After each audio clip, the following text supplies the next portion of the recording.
Your brand new iPhone deserves the best protection, and the iLoom 3-pack screen protector plus 3-pack camera lens protector has you covered.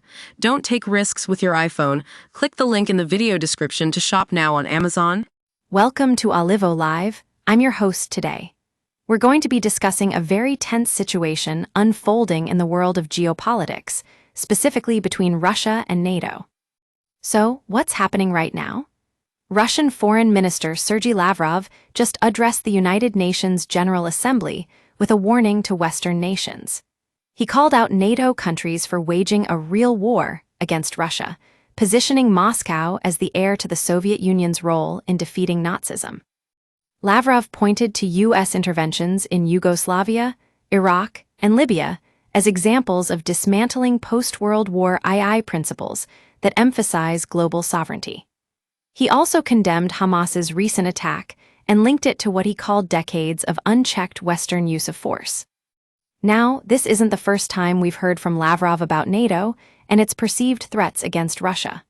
But today's speech was particularly striking, especially given the shift in tone by U.S. President Donald Trump on the Ukraine conflict. Trump has recently told reporters that Ukraine can reclaim all its territory, a stance that marks a significant change in his earlier approach to the war.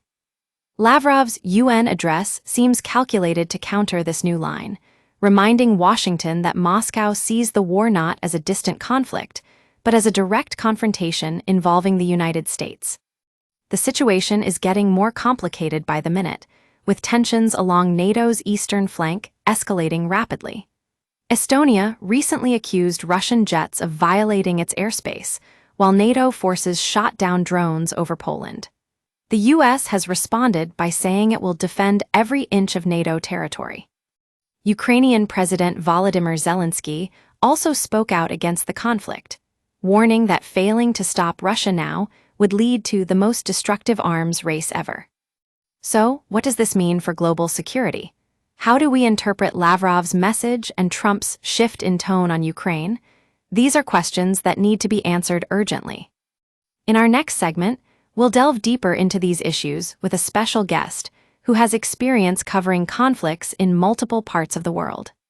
Stay tuned to Olivo Live for more insights on this developing story.